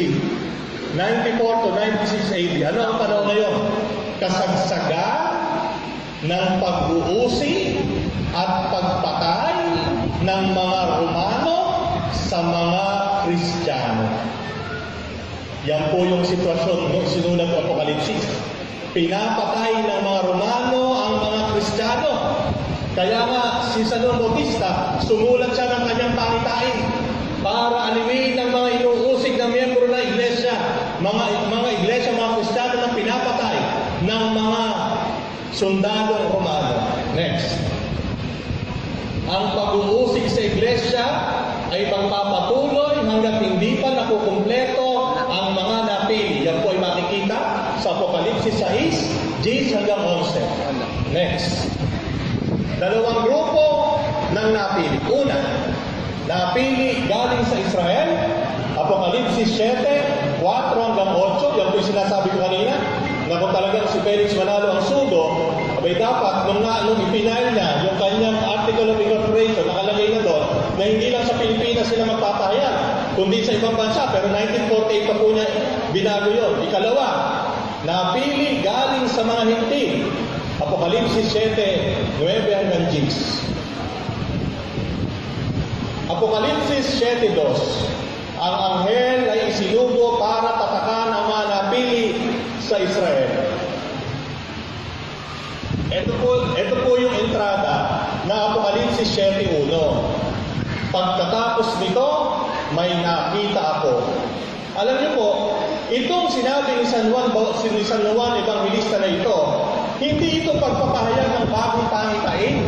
Subalit ito ay pagpapatuloy ng pangitain sa Apokalipsis 6. Si San Juan Evangelista, meron siyang vision, pangitain. Nakakita siya ng pangitain. Apokalipsis 6, meron ng pangitain. Lumilindol, umitim ang araw, bumagsak ang mga bituin. Nakakita ulit siya ng pangitain. Yung pangitain, balik. Sa 7:2, hindi ito pagpapahayag ng bagong pangitain, bagkus ito ay pagpapatuloy ng pangitain sa Apokalipsis 6. Next. 4 na hangin, 4 na anghel. Okay.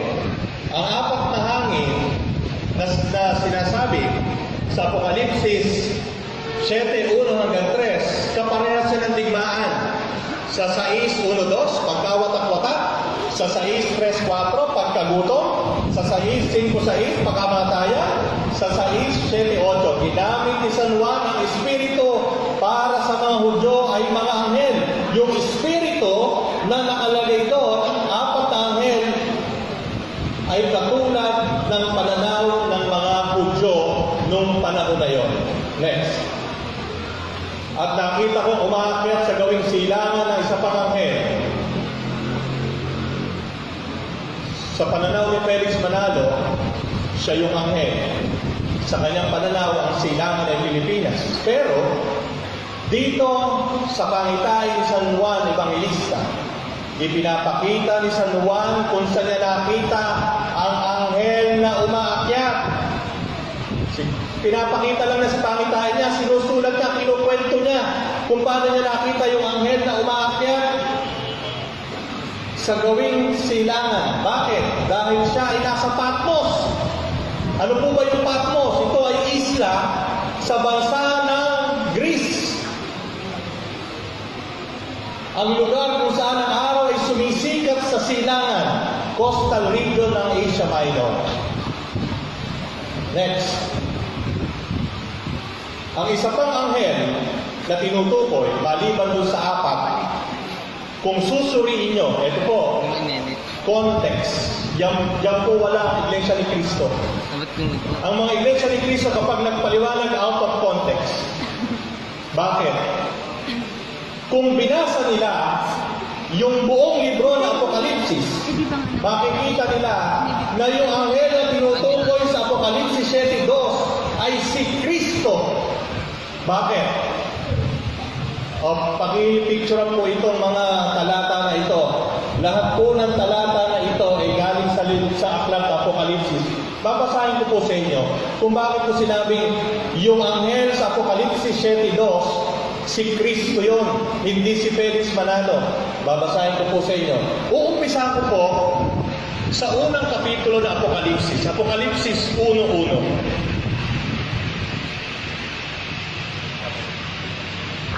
Pagkatapos po nitong part 1, magpapamerienda na po. Sandali na po, matatapos na po ito. At habang nagpapamerienda po tayo, pwede pong magtanong sa unang bahagi.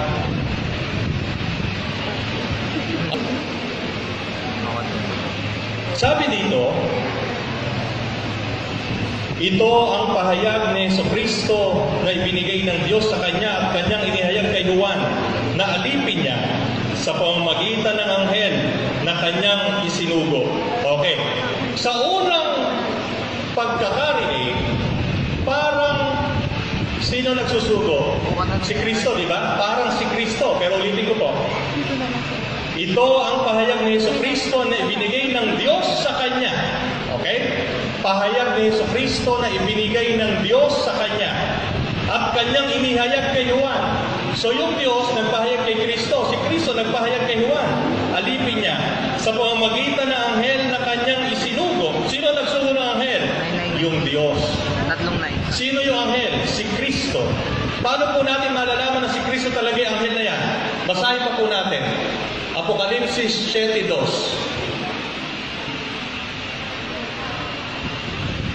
At nakita kong umaakyat sa gawing silangan ng isa pang anghel, taglay ang pangtatak ng Diyos na buhay.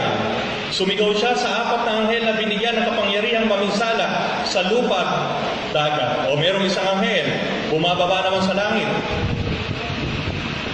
Umaakyat sa gawing silangan yung anghel papuntang langit. 8:3. Dumating ang isa pang anghel na may dalang gintong sunugan ng insenso at tumayo sa harap ng dambana. Binigyan siya ng maraming insenso upang ihandog sa dambana na nasa harap ng trono, kasabay ang mga panalangin ng mga hinirang ng Diyos. Anghel na naman. Pero tingnan niyo po yung ginagawa ng anghel sa binabasa ko. Gis 1:3. Pagkaraan nito, nakita ko isa pang makapangyarihang anghel na bumaba mula sa langit. Siya'y nababalot ng ulap at may bahaghari sa kanyang ulunan. Nagniningning na parang araw ang kanyang mukha at parang mga haliging apoy ang kanyang mga binti.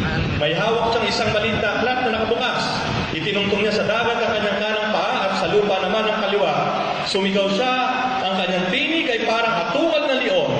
Tinugon siya ng dagundong ng 7 kulog. Ito naman po, pinapakita isang anghel na napaka-makapangyarihan. At sa bandang huli, 22-28, ang sabi po dito,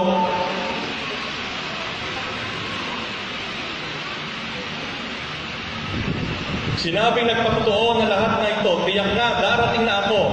Amen, dumating ka na ba, Panginoong Jesus? Naway makantang na lahat ang kagandahang loob ng Panginoong Jesus. So kung titingnan niyo po, lahat ng anghel na binanggit sa Apokalipsis ay hindi ordinaryo anghel. Puro mga anghel na may kapangyarihan, puro mga anghel na sinugo ng Diyos, puro mga anghel na nagtataglay ng kapangyarihan ng Diyos. Sa makatwid, si Juan na nakakita sa anghel na alipin ni Jesucristo, si Juan, ang kanyang pangitain sa 7:2 ay nakapatungkol kay Kristo. Sino yung anghel? Ang anghel ay si Kristo, hindi si Felix Manalo. Ano ba ang nilalaman ng Gawa 29:30 na ito ang basihan nila ng pagtalikod daw ng tunay na iglesia? Basahin nga natin kung ano yan. Gawa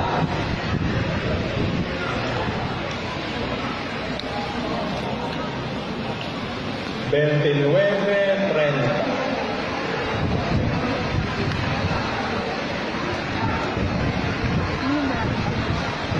Wala na. Ayun. Kaya nga nandyan eh. Ito po, sinabi ni San Lucas. Ang gumawa po, ang nagsulat po ng Gawa ng mga Apostol ay si San Lucas. Yung pong nagsulat ng Ebanghelyo ni San Lucas, for your information. Sabi po, alam kong pagkaalis ko'y magsisipaso ang mababangis na asunggubat at walang patawad nilang lalapay ng kawan. Mula na rin sa inyo'y may lilitaw na mga tao magsasalita ng kasinungalingan upang mahigayat na sumunod sa kanila ang mga alagad. Ayan, yan ang konteksto. Dahil dyan, sabi ni Felix Manalo, tumalikod ang simbahan katolika, ang tunay na iglesia na tinayo na ating Panginoon. Next. Yung mababangis na lobo pumasok. Sino ba yung mababangis na lobo? Sabi, yan daw yung mga obispo. Dahil yung mga obispo, mga pari, mga kardinal, pinapasakitan ang mga miyembro ng simbahan. At yan po yung kanilang talata na ginagamit. Next. At sa ikalawang Tesalonica 2:4, sabi nila, yan daw ay patungkol sa Santo Papa. Dahil ang Santo Papa daw, ano tawag dito? Ipinuprosisyon.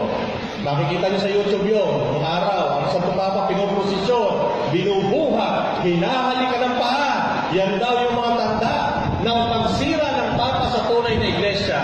Dahil daw, kinukuha ang karangalan mula sa mga tao. Yan po yung ginagamit nila. Next. At ang kaganapan ng hula sa kasaysayan ng mundo, eto na. Noong 325, si Emperador Constantino, gudyawang opisyal ng reliyon ng imperyo, ang simbahang katolika. Nung nagsanib ang imperyo at ang simbahan, doon na unti-unting tumalikod ang simbahan. Ayan. At si Emperor Justino, noong 6th century, nagsara na ang pagtalikod ng tunay na iglesia. Ibig po sabihin, sabi ni Felix Manalo, Bukas na ba? sabi ni Felix Manalo, ang pagtalikod ng simbahang katolika naganap noong pagkamatay ng huling apostol. Pero ang kaganapan ng pagtalikod naganap noong panahon ni Emperor Justino. Noong 6th century, nawala na ang tunay na simbahan. Ayun. Kaya po simula noong 6th century hanggang 1940, lahat ng mananampalatayang Katoliko, milyon-milyon, nasa impyerno ngayon. Ulitin ko, noong 6th century, tumalikod na ang kaganapan ng pagtalikod ng tunay na iglesia at ang pag-usbong ng Iglesia Katolika Apostolika Romana. Yan ang umpisa ng pagkabulid ng tao sa impyerno. Kaya po noong taong 600 hanggang 1914, lahat ng tao doon, pati mga protestante, nasa impyerno. Nung pong pinagninilayan ko yun, sabi ko, ayoko nang mapunta sa impyerno. Bakit? Siksika. May siksika na. Diba? 1,300 years. Lahat ng Katoliko nasa impyerno. Hindi lang Katoliko. Disiksika na doon. Kaya huwag na kayong mag-aasang pumunta sa impyerno. Siksika, mahirap. No? Okay, next. Okay. Yan po ay blanco kasi sasabihin ko na sa inyo ang totoo. Yung po yung paliwanag nila. Ito ang katotohanan dyan. Una, si Felix Manalo, sabi niya, kapag wala sa Biblia, hindi totoo. Sabi niya dito, kapag wala sa Biblia, kapag hindi nakasulat sa Biblia, hindi totoo. Bakit? Sapagkat ang Biblia mismo ay makapagbibigay sa iyo ng katotohanan. Kumbaga, yung Biblia, self-sufficient. Pagbasa mo pa lang, ando na yung katotohanan. Kaya ang una niyang ginawa, tinanggal niya ang Fathers of the Church. Ano po ba yung Fathers of the Church? Yung mga kahalili ng mga apostol. Lahat ng sumusunod sa mga apostol, tinanggal niya lahat yun. Walang kwenta yan. Eka. Ang paniniwalaan natin yung mga apostol, namatay na lahat. Yung mga sumunod yan, wala nang kwenta. Bakit? Sapagkat ang Biblia, nakakapagbigay ng katotohanan. Ito pala. Kapag wala sa Biblia, hindi totoo. Yun ang sabi niya. Kaya ngayong mga Katoliko, ipakita nyo sa amin, sabi ng mga ministro, o yung mga ministro nanyan, di ba sinasabi nyo sa mga Katoliko, ipakita nyo sa amin, nasaan ang salitang Iglesia Katolika Apostolika Romana sa Biblia. Ipakita nyo eka sa akin.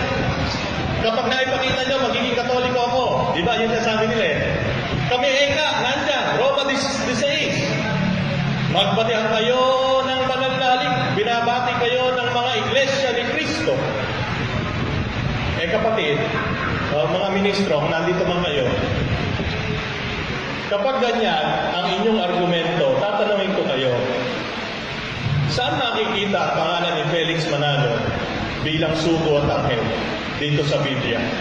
Kapag naipakita niyo din sa akin na si Felix Manalo, yung pangalan ng Felix Manalo dito sa Biblia, na siya ay sugo at anghel na nakapangalan doon, magiging iglesia ni Kristo ako. No, ako po sinusunod ko lang yung kanilang argumento. Kasi sinasabi nila, ang Iglesia Katolika Apostolika Romana ay hindi tunay na iglesia sapagkat wala yung pangalan dito. O ngayon, tatanungin ko kayo, yung argumento nyo, kung wala dito, hindi totoo, o sige. Felix Manalo, pakita nyo sa akin. Ano yung sasabihin nila? Ay hindi eka. Yung eka Apokalipsis 7:2. Yung eka sumisimbolo, yung eka si Felix Manalo. Ang hirap sa kanila, pag hindi naaayon yung talata sa kanila, hindi pwede. Pero pag naaayon sa kanila, pwede. Ganon ang pamamaraan ng panlilinlang ng mga ministro na Iglesia ni Cristo. Walang consistency. Kapag sinabi ni Felix Manalo, una, sinabi niya, ang Biblia self-sufficient. Pagbasa mo pa lang, nandiyan yung katotohanan. Eh bakit ini-interpret mo? Di ba? Kung self-sufficient ang Biblia, bakit kailangan mo interpret sa amin? Ngayong Angeles, ikaw yan. The mere fact na ini-interpret mo, ibig sabihin, hindi self-sufficient yan.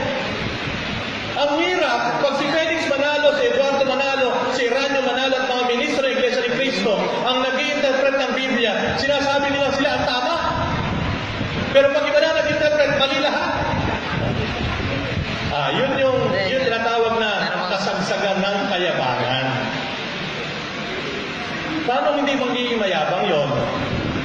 Sino ba nagsabing anghel si Manalo? Si Manalo. Sino ang nagsabing siya ang sugo? Sino ang nagsabing sugo si Manalo? Si Manalo din. O ngayon, punta na tayo dito. Kapag ba hindi nakasulat ang Iglesia Katolika Apostolika Romana dito sa Biblia, hindi sila yung tinutukoy sa Roma 16:16, ano sabi ko? Mga kapatid sa Iglesia ni Cristo, bigyan nyo ng konteksto at bigyan nyo ng hustisya si San Pablo. Alam nyo kung si San Pablo ay mabubuhay?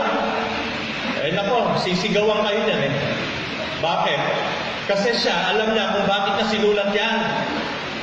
At sa pag-aaral ng mga dalubhasa, sa entrada pa lang, sa Roma, sa unang sulat sa sulat sa Pablo Apostol, Roma, Kapitulo 1:8, doon pa lang makikita mo na kung ano ibig sabihin yan eh. Ewan ko nga ba kung bakit ayaw tingnan ng mga ministro eh. Babasahin ko sa inyo. Roma 1:8, umpisa pa lang. Babasahin ko sa inyo, ibig sabihin niyan. Roma, Kapitulo 1, versikulo 8. Sabi ni Pablo, si San Pablo po ang sumulat dito. Ngayon, ano ang layunin ni San Pablo sa mga taga-Roma? Para parangalan sila. Bakit sila pararangalan ni San Pablo? Sapagkat ang mga Romano, nung mga panahon na yon, sikat na sikat saan? Sa kanilang matibay at marugdog na pananampalataya sa ating Panginoon. Kaya ipinagmamalaki siya nila ni San Pablo. Ito, Roma 1:8, ano sabi niya? Sabi ni San Pablo, una sa lahat, nagpapasalamat ako sa aking Diyos sa pamamagitan ng Jesucristo dahil sa inyong lahat. Mga taga-Roma yon, mga Romano. Nagpapasalamat siya sa Diyos sa pamamagitan ng Jesucristo dahil sa inyong lahat sapagkat ang inyong pananampalataya ay balitang-balita sa buong daigdig. Pinasasalamatan niyo yung mga Romano. Bakit? Sapagkat ang inyong pananampalataya ay kabalitaan. Matindi daw kayo, brother. Sabi ni San Pablo sa mga taga-Roma, matindi pala kayong mananampalataya. Ano? Yan ang konteksto. Papuri, parangal sa mga Romano dahil sa kanilang marugdog, matibay at malalim na pananampalataya sa ating Panginoon. Kaya kung babasahin nyo, alam nyo, ito pa isang hirap. O yung mga ministro nandito, sabihin nyo kung mali ako. Ito, sinabi sa akin ng tiyahing ko na Iglesia ni Cristo at yung mga pinsang buo na Iglesia ni Cristo. Bawal silang magbasa ng Biblia. Kung ano lang ang itinuturo, pag nagpupunta sila doon sa kapilya, yun lang ang dapat nilang paniniwalaan. Tapos sasabihin sa akin ng kaibigan ko, si Israel, maging mapanuri. Tama ka magiging mapanuri. Eh kung ano lang ibigay sa'yo, lulunukin mo. Katulad nito, kapag binasa mo ang sulat sa Pablo Apostol sa mga taga-Roma, magmula umpisa hanggang huli, makikita mo na itong Roma 16:16, hindi pinatutungkulan sa Iglesia ni Cristo na tinatawag noong 1940 ni Manalo. Dahil ang konteksto ni San Pablo Apostol sa Roma 16:16, basahin natin. Ilaw. Nasaan ba yung taral ko? Roma 16:16, sabi ni San Pablo, bago ito bago yung Roma 16:16, sa umpisa pa lang, binating na ni San Pablo yung mga tagapaglingkod, manggagawa sa pagpapalaganap ng salita ng Diyos. At sa bandang huli, sabi niya, magbatian kayo bilang magkakapatid na nagmamahalan. Binabati kayo ng lahat ng mga iglesia ni Cristo. Ng lahat ng mga iglesia ni Cristo. Tanong, Father, kung hindi po yan yung Iglesia ni Cristo 1914 na tinatag ni Manalo, sino po yung Iglesia ni Cristo na yan? Balikan po natin yung tatlong pamantayan. Sino nagsulat? Ano ang layunin ng nagsulat? At ano ang sitwasyon nung sinusulat yun?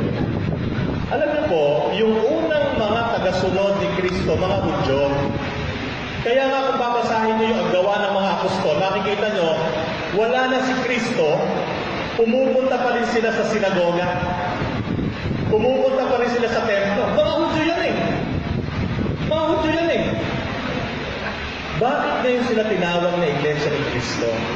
Kasi kinig out sila. Kinig out ng mga Pariseo. Kasi sabi na, kung talagang Hudyo ka, hindi ka susunod kay Kristo. Pumupunta kayo din sa templo namin, nakikibasa kayo ng salita ng Diyos, nakikinig kayo ng sermon ng mga Pariseo, pero hindi nyo naman ginagawa yung ginagawa namin. Ang ginagawa nyo, yung Kristo nyo na namatay. Lumayas kayo. Ayun, kinig out ang mga Hudyo na Kristiyano nung panahon na yun.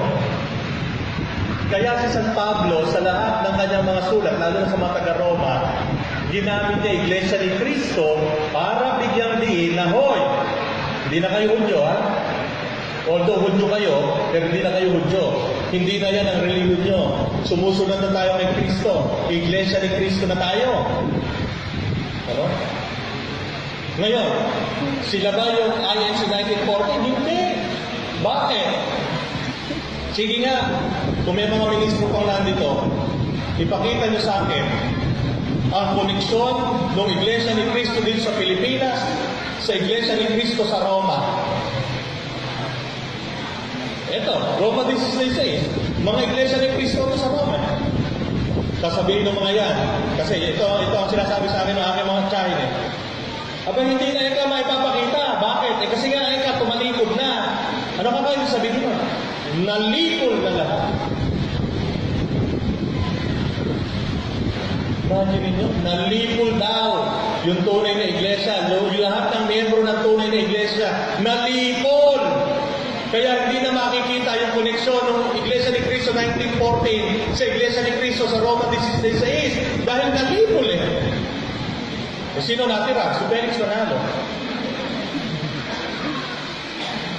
Tayo. Ito. Tayo. Roma 16. Isinulat. Gano'n ba sinulat ito? Dali lang. Alam nyo, napakadaling malaman kung sino nagsisinungaling ngayon eh, dahil sa mga sekta. Punta ka lang kay Google. Masarap si Google eh. Teka ha? Alam mo si Google eh, palagay ko, darating yung araw, magkakaroon ng iglesia ni Google. Mahusay eh. Okay. Yung sulat ni San Pablo Apostol sa mga taga-Roma ay sinulat noong taong 56 AD. Tagal mo lang ba na? Ano? 56 AD. Ang nakakatawa niyan, itong mga iglesia ni Cristo na ito sa Roma, noong 56 AD, matutuntun mo hanggang ngayon. Walang pati, hindi nalipon, nagpapatuloy. At tandaan nyo, punta rin kayo sa iglesia ni Google. Tingnan nyo yung mga apostol, isa-isahin nyo kung nasan sila ngayon. Lahat ng simbahan, lahat ng iglesia, lahat ng komunidad na itinayo ng mga apostol nung sila'y nabubuhay pa, hanggang ngayon, nakatayo pa rin. Sulat ni Apostol San Pablo sa mga taga-Epeso, pumunta kayo sa Turkey. Ang Ephesus po nasa Turkey. Naandun pa rin, nakatayo. Hindi na. Sulat ni San Pablo Apostol sa mga taga-Thessalonica. Thessalonica nasa Greece. Pumunta kayo sa Greece. Naandun pa rin, nakatayo. Ano yun? Simbahang Katoliko. Tanong, kung ba nakapangalan sa Iglesia ni Cristo 1914, Roma 16, sila na original? Hindi. Sabi nga ni Brother Paras ng Catholic Faith Defenders, Levi's, ewan ka naman na dyan, ha? Yung Levi's na nasa Robinson at Levi's na nasa Bangketa, parehas na Levi's ang pangalan, pero original ba yung nasa Bangketa? Yung ticket 350? Sino original? Nasa Robinson. So, ibig sabihin mga kapatid, hindi ko ang pangalan ng INC 1914, Iglesia ni Cristo, sila na yan. Una-una, hindi nga nila masabi kung saan sila nagmula eh. Kumpisido sila na si Felix Manalo Angel. Ayan ang pinakita ko sa inyo. Ang Angel na tinutukoy sa Apokalipsis, sa pahayag, sa pagbubunyag, ay hindi si Felix Manalo, si Kristo. Sa nasusulat, basahin mo kasi yung buong Apokalipsis. Hindi ka chap-chap boy. At yan mga kapatid, ang ibig kong sabihin, ang tunay na Iglesia ni Cristo, Tama yun. Pag nag- ang tunay na Iglesia ni Cristo Ayoko na. ay nakapaloob ngayon sa simbahang Katoliko. Bakit? Dahil sa banal na kasulatan at dahil sa kasaysayan. Amen. Amen. Bukas na po ang tanungan base sa pangalawang topic.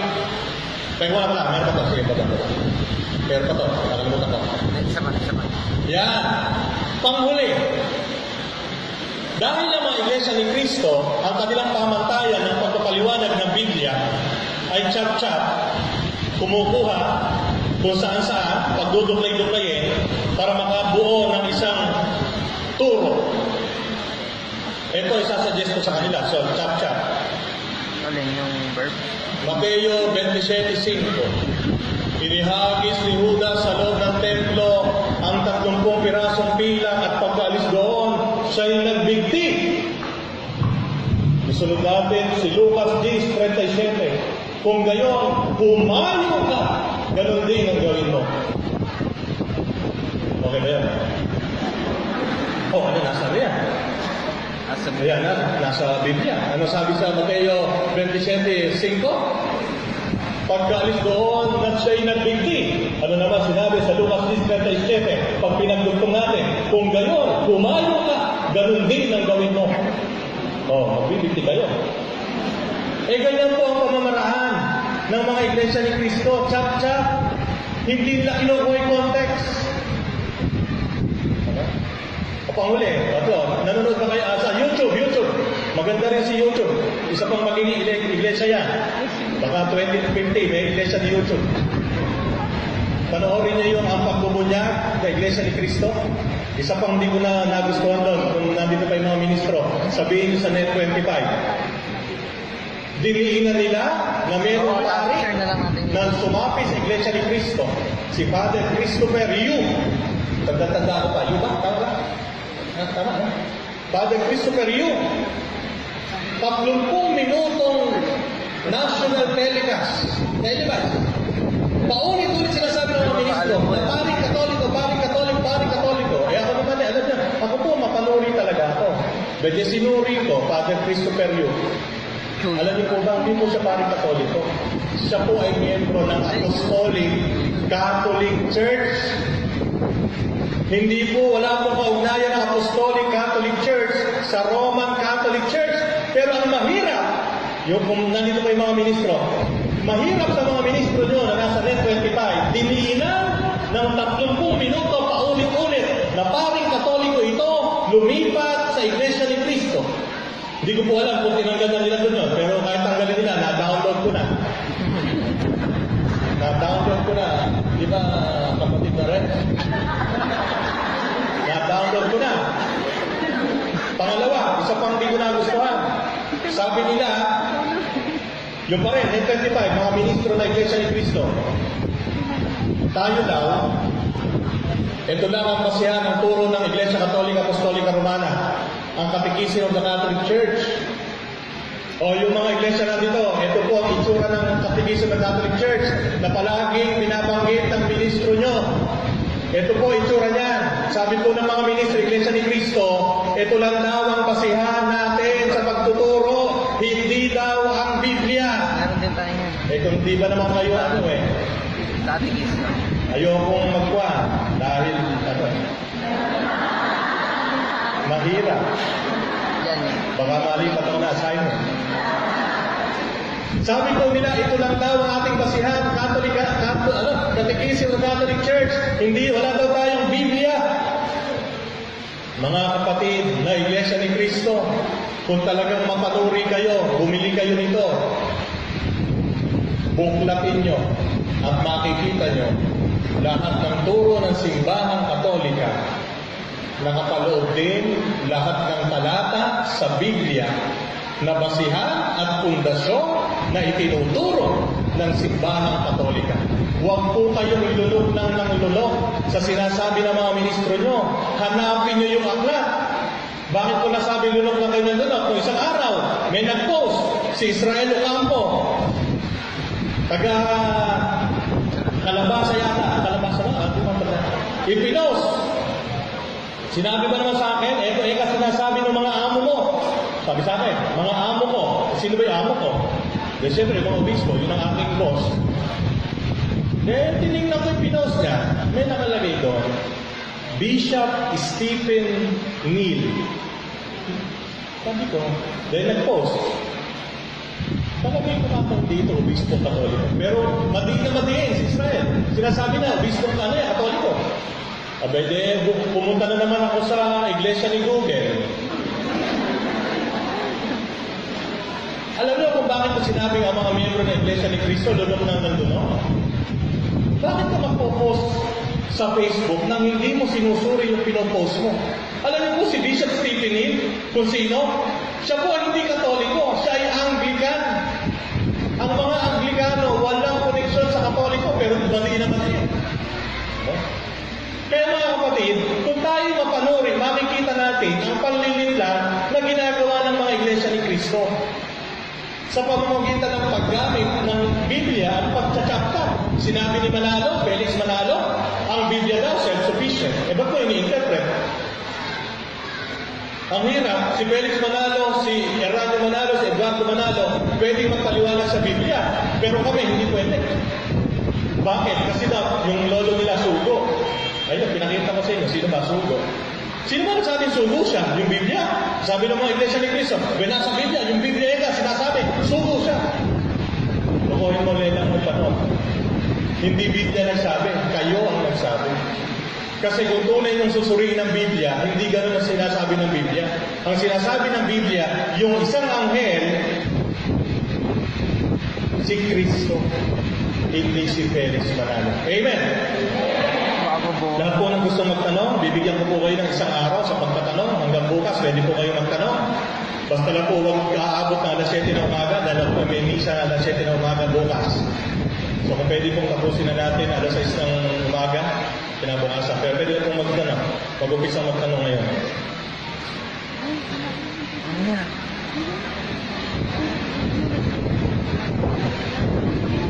Ano yung mamaya na? Pag natapos na.